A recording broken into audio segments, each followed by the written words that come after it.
আসসালামু আলাইকুম। আমাদের আজকের গল্প টাইম স্পেন্ট। বটতলার বাসায় বাড়িওয়ালা ছাড়া কলেজ বিশ্ববিদ্যালয়ে পড়ুয়া তরুণীরা বসবাস করে। বর্ষা ইন্টারমিডিয়েট পাস, অনার্স ভর্তি হবে করেও হতে পারেনি। তিনি এসএসসি পাশ করেছে 10 বছর আগে। ছোট বোন মিমিকে লেখাপড়া করাতে এই বাসায় উঠেছে। ছন্দা একমাত্র পেশাজীবী শিক্ষক। তারা একই ফ্ল্যাটে বসবাস করলেও পার্থক্য আছে। তিন্নি: আপু, 5,000 টাকা ভাড়া দেয়া আমাদের জন্য কোনো ব্যাপার না। এই স্পেসটা খালি থাকে, এই জন্য আপনাকে ভাড়া দিয়েছি। আপনি এত জিনিসপত্র নিয়ে ম্যাচে থাকেন কেন? ছন্দা: আমার যা প্রয়োজন তা কিনবো না কেন? আমি যেখানে থাকি তার ভাড়া দেই, ফ্রি থাকি না।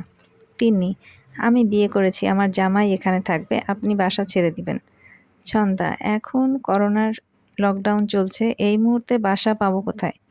কিছুদিন সময় দিতে হবে।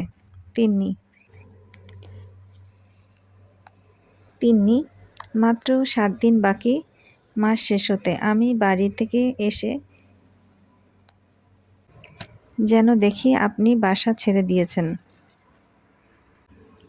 ছন্দা: বাড়িওয়ালার কাছ থেকে সময় চাইলেও লাভ হয়নি। সে বলে দিয়েছে বাসা আমি একজনকে দিয়েছি, এখানে আমার কিছু বলার নেই। ছন্দা: বাসা পেলেও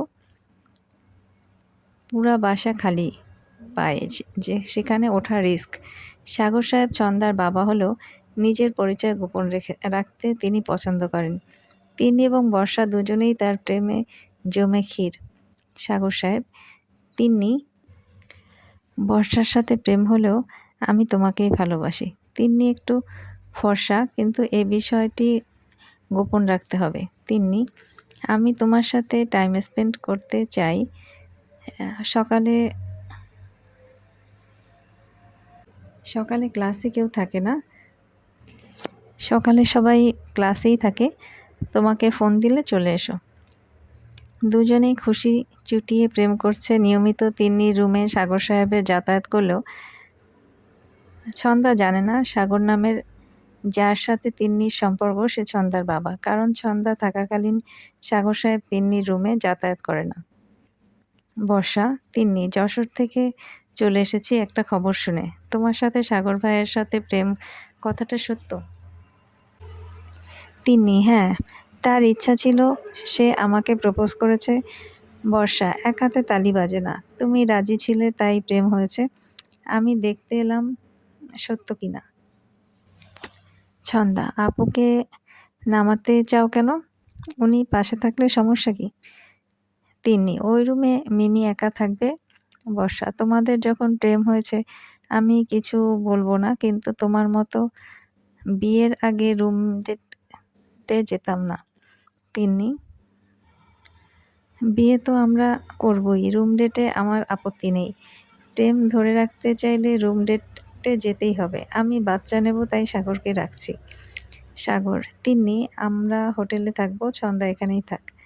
তিন্নি: তুমি আসবা, ছন্দা চলে যাবে। তিন্নির নোংরা ব্যবহারের কারণে তার সাথে কারোরই অ্যাডজাস্ট হয় না। শেষ পর্যন্ত ছন্দাকে নামতেই হলো। ছন্দা 20,000 টাকার 1 বছরে ভাড়া দিয়েছিল। যে টাকা তিন্নির হাতে থাকতো। তিন্নি, আজ তোমাকে রেস্তোরাঁয় খাওয়াবো। সাগর সাহেব: সত্যি ক্যান্ডেল লাইট ডিনার হবে? ডিনার করি, রাতে একসাথে থাকবো। তিন্নি: অবশ্যই, রাতে দেখা হচ্ছে। রাতের সেলিব্রেট শেষ হয়ে যায় সকালের আলো ফোটার সাথে সাথেই, কিন্তু ছন্দার মনে ক্ষোভ থেকেই যায়। দীর্ঘ 8 বছর পরে ছন্দার সাথে সাগর সাহেবের দেখা করতে চাইলেন। ছন্দা: হঠাৎ আমার সাথে দেখা করতে চাচ্ছেন কেন? সাগর সাহেব: আমি তোমার সাথে থাকবো। ছন্দা: কেন? এত বছর যেখানে ছিলেন আজীবন তাদের সাথেই কাটিয়ে দিবেন? আপনার আচরণ আমার পছন্দ না। তাছাড়া মহিলাদের নিয়ে আমার বাসায় থাকবেন, এসব আমি মেনে নেব না।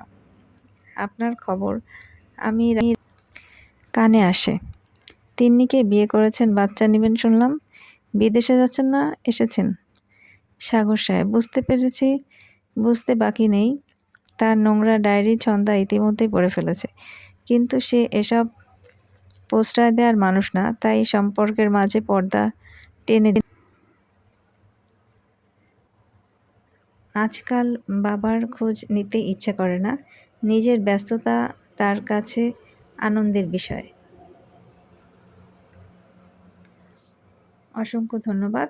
আশা করি ভালো লাগলে সাবস্ক্রাইব করবেন।